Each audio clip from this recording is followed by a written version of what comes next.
Сайн бацгаана уу та бүхэндээ энэхүү өдрийн мэндийг хүргэж байна. Итгэлийн подкастын маань 2 дахь дугаартаа би нэг гайхалтай дүүгээ урьсан байна. Тэгээ бүгд хамтдаа өнөөдрийнхөө зочинтой танилцсан. Сайн байна уу? Сайн байна уу? Баярлалаа болж байхаа. Намайг Мөхтия гэдэг багш. Мөн Есүст итгэдэг эмэгтэй байна. Оо вау. Анх хизээ хэрхэн яаж Есүст итгэж байсан бэ? Энэ гоё түүхээс спикертэй болцооч.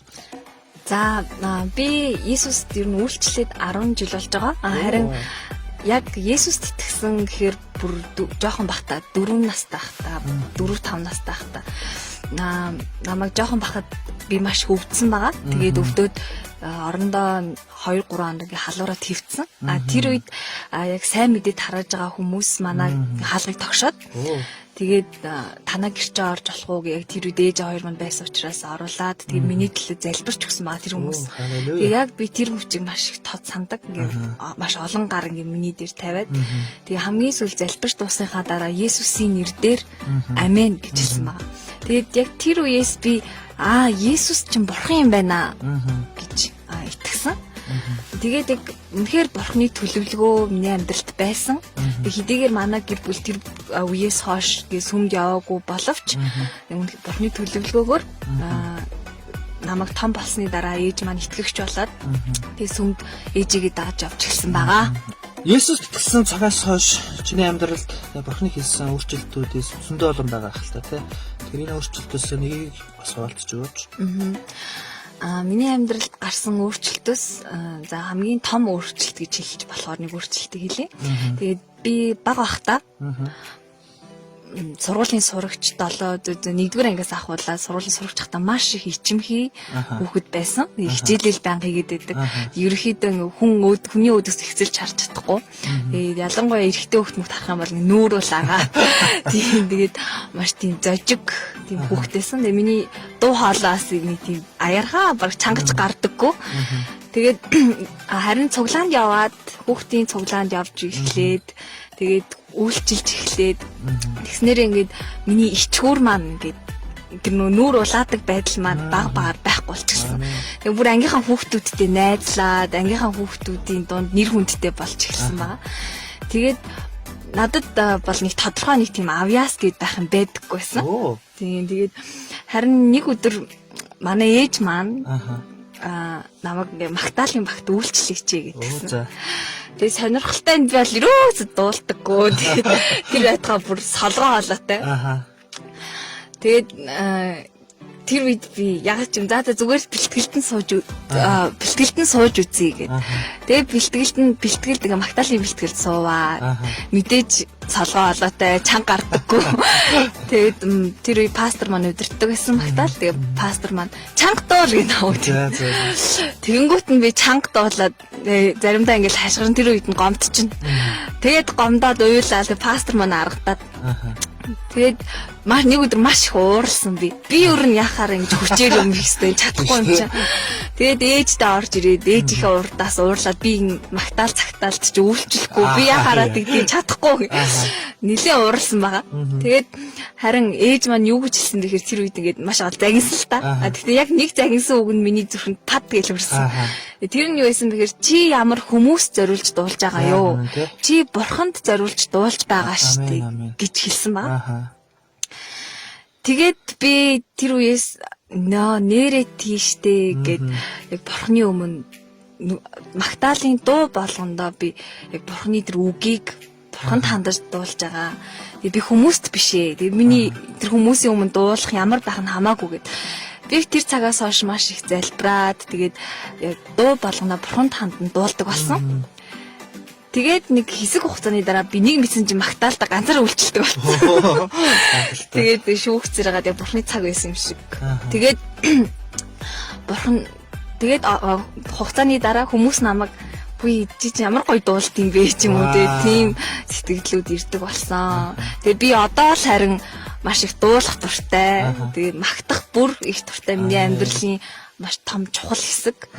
Бас мөн нийгэмдээ ч гэсэн одоо багш мэрэгчлээ. Тэр дундаа ч гэсэн одоо дууны тэмцээн ч юм уу те альва тийм нийгмийн зүйлд идэвхтэй оролцдог болсноо. Энэ бол миний амьдралын бас нэг том өөрчлөлт юм аа. Амен. Тэгээд бас нэг надад бас асуулт байна л да. Энэ бол ялангуяа христч хүмүүсийн амьдрал бас миний амьдрал ч их тохиолддог байсан.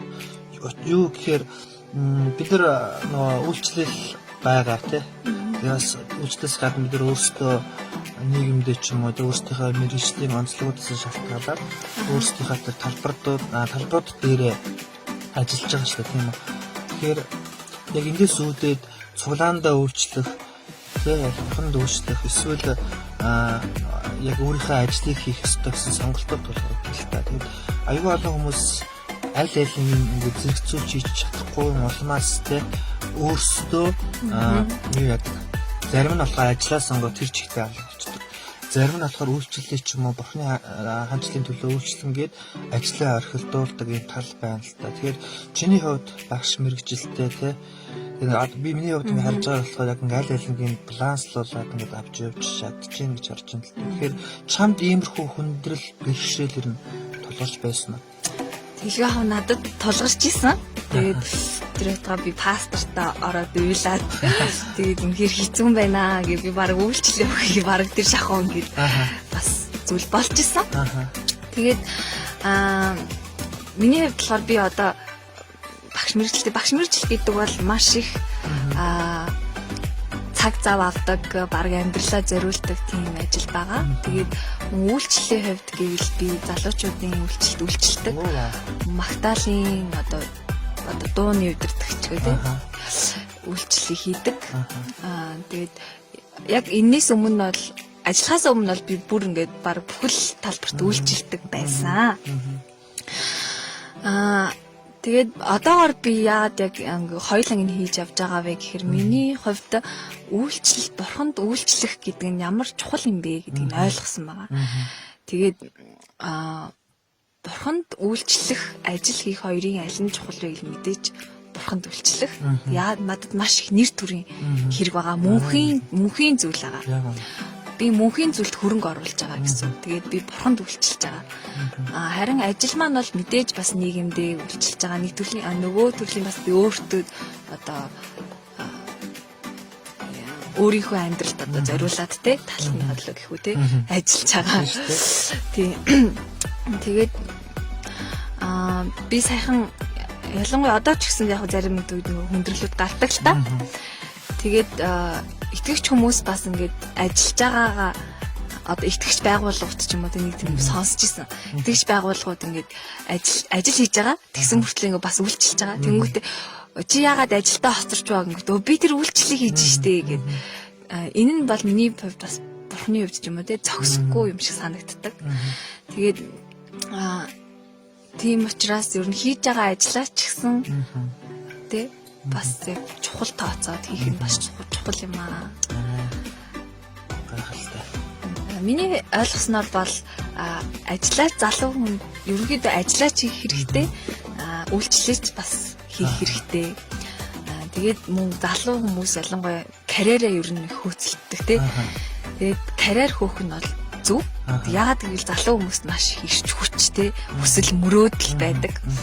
Тэгээд мэдээж нийгэмдээ карьер хөгөн зүг харин бас бурхны тэр мөнхийн карьер гэдэг зүйлийг бас орхитуулж болохгүй юм аа. Гайхалтай. Би бас тэгж боддог л та. Ерөнхийдөө яг өмнө би болохоор айгүй нөгөө нэг тал руугаа ч юм уу айгүй туулжирдаг гэсэн байхгүй. Одоо чинь үйлчлэл бол үйлчлэл хийх хэрэгтэй гэж жагаад айгүй олон одоо алдсан цаашаа битээ бас зарим зүйл төр ч юм амьдралын хувьд янз бүрийн асуудал бэрхшээл тулгарх үед шантарч исэн юм байд. Эсвэл заримдаа болохоор үйлчлэл яг бай ажиллаа хийгээд амьдралаа одоо босгох хэрэгтэй гэсэн тал дээр бас алдчихсан удаас байгаа л та. Тэгээд сүлд юг ойлгосон хөр ажиллаач их хэрэгтэй бас үйлчлэлж их хэрэгтэй гэдэг дээр бас чамтай адилхан зүйл дээр бас ойлгосон байд. Миний үлгэр жишээ авсан хүмүүс гэвэл одоо жишээлбэл бидний маш сайн мэддэг Паул Библийн алдартай өдөртөгчтэй. Тэгээ Паул мөн маш хэцүү үйлчлэл хийж байсан ч гэсэн ажил хийж исэн хүн болго мэддэг. Мөн Wanamaker гэдэг одоо бидний сайн мэддэг одоо их дэлгүүр одоо үйлчлүүлэгч бол хаа юм а гэдгийг гаргасан хүн. Тэгээ энэ хүн бас ерөнхий сайд болсон маа. Тэгээ бүр мэдээлэл холбооны Америкийн тэр үед ерөнхий сайд мөртлөө хүүхдийн цуглааны багш идэг гэсэн. Тэгээд хүүхдийн цуглааныхаа багшаа насан туршдаа хийсэн байна. Тэгээд нэг ч бүтэн сайныг ерөөсө орхиогүй. Тэгээд хүүхдийн цуглаандаа явахдаа онгоцоор явдаг гэсэн. Тэг үнэхээр бахархмаар тэгээд үнэхээр үн цэнтэй тэгээд зүйл гэдгийг бас энэ хүмүүсээс ойлгосон. Үйлчлэх гэдэг бол амин гайхалтай. Тэгээд бас нэг асуулт байна л та. Гэтэ энэ асуултыг асуухаас өмнө би нэг бас дуртай нэг үгээ хэлмээр санагдаж байна л та. Юу гэхээр гэрэлтэй газар гэрэл хэрэггүй, гэрэл харин харанхуйд хэрэгтэй байдаа гэсэн үг. Тэгэхээр бид нар сүм чуулгандаа мэдээж үйлчилж байна. Чуулган бол мэдээж гэрлийн газар. Тийм шүү. Харин одоо чиний ажиллаж байгаа ажлын талбар бол одоо яг тэр харанхуй газар тий. Гэтэ яг яг боловсролын байгууллага би харанхуй гэдэг утгаар нэлээгүй шүү дээ. Зүгээр яг энэ бол жишээ. Тэгэхээр чиний хувьд өөрийнхөө ажиллаж байгаа одоо яг тэр талбар дээр хэрхэн нөлөөлж байгаа? За миний хувьд би одоо нэг одоо сайн мэдээ яриа л те тийм бол биш. Яагаад тэгэхээр мэдээж хууль байгаа. Хуулиндаа захирагдана. Харин ерөнхийдөө би ажиллаа аль болох сайн тэг хүүхдүүдээ хичээлээ одоо ойлгохтоор заах юмсан гэж боддог. Тэгээ миний хувьд ч гэсэн ажлынхаа хувьд сурч мэдэх зүйл маш их байгаа. Тэгээд ямар ч тач одоо сургуулаас өгсөн үүрэг даалгавар, захирлын өгсөн үүрэг даалгавар ч юм уу те одоо яг биелүүлээд яг таг те ажиллаа алдагдуулахгүйгээр сайн хийх юмсан гэж боддог. Тэгээд мөн хүүхдүүдтэй ч гэсэн нэг ч гэсэн хичээлийг бас тий гоё заачих юмсан гэж бас боддог. Тэгээ яаж нөлөөлөх вэ миний бодлоор ямар хийж байгаа зүйлээ л сайн хийх. Тийм. Тэгээд хүүхдүүд одоо намайг ерөнхийдөө хэрэгт итгэгч гэдгийг ер нь манай хүүхдүүд багш нар бүгд мэднэ. Тэгээд өөрсдөө зүгээр одоо сонирхоод те одоо багшаа та яагаад Иесус итгэдэг юм ч юм уу те багшаа Иесус ч одоо харин шашин бидтэй ч юм уу хүүхдүүд ингээ өөрсдөө ингээ сонирхоод ингээ асуух юм бол би Иесусийн тухай одоо хариулж өгдөгөө. Гайхалтай. Чиний сая яг ингээ ярангууд бас нэг би нэг уншиж ирсэн түүх санаанд орж байна л та. Нэгin илгээлтийн эзэн нэг одоо газар очиж илгээлтийн талбар дээр одоо 20 жил үйлчилж байгаа явсан юм байна л та. Тэгээд ягаад тэгэхээр тэр хүн айгу үр жимсгүй үйлчилсэн ингээд тухайн илгээсэн байгууллагууд нь буцаад татаад авчиж. Тэрний дараа дахиад нэг илгээлтийн эзэн ингээ илгээсэн чинь нөгөө хүн өдөр болгон айлуудаар явал яг л одоо сайн мэдээ яриад Иесусийн тухай хаваалцаад явж байгаа. Тэгхэн хүмүүс тэгдэг байсан юм л та. Би над Иесусыг чинь мэднэ. Би Иесусыг чи харж ирсэн гэсэн. Тэгээд сүүлдээ нөгөө хүн чинь гайхаад юу болоод танаа яагаад Иесусыг харж байгаа гэд асуусан миний хүнээс. Яагаад чи Иесусыг хардаа? Гэсэн чинь нөгөө нь болохоор тэр Иесус чинь баг 20 хэдэн жил амьдарч байгаад явсан шүү дээ гэсэн гэлээ. Тэр чиний санаас сонгоход яриаг сонгоход ерөнхийдөө л бид нөр өөрсдийнхөө ажиллаж байгаа амьдарч байгаа талбар дээр л яг нөгөө ярьдаг Библиэтэй амьд Библи гэдэг энэ ухагт түүнийг бас их гоё гаргаж ирж байна л та. Тэгээд их гоё сонирхолтой байлаа. За баярлалаа. Тэгээд гоё гайхалтай сэдвүүдээр хоёул хуваалцлаа. Тэгээд бидний урилгыг хүлээж аваад бас цаг заваа гаргаад ирсэнд маш их баярлалаа. Тэгээд өөрөө ч магадгүй ярмаар байсан ч юм уу те дутуу оргисон ч юм уу энийг ингээ болон ярьчул гэсэн зүйл байвал бас бид нартай болцож өгөрөө. За би бас маш их баяртай олон зүйлийн талаар ярьлаа. Тэгээд миний хувьд магтаал гэдэг нь бол бидний өдөр тутмын маань амьдралын хэв маяг гэж боддог. Тэгээд бүгдээрээ яг хийж байгаа зүйлээ бас итгэмжтэйгээр те тэгээд юу ч хийсэн бас бурхан зориулж хий гэсэн үг гэдэг шүү дээ. Бүх амьдралынхаа талбар дээр бүгдээрээ бурхныг гэрчилж амьдарцгаая. За баярлалаа. Тэгээд та бүхэн тодорхой хэмжээгээр ойлголт те зарим нэг асуултууд чинь бас хариулт болсон зүйлс яригдсан байхаа гэж найдаж байна. Тэгээд дараагийн маань бас подкастуудыг та бүхэн сонслороо. Тэгээд бас их сонирхолтой олон сэдвүүдээр ярина гэж их найдаж байгаа. Тэгээд дараа дахин уулзтлаа бүгдээ. Баяртай.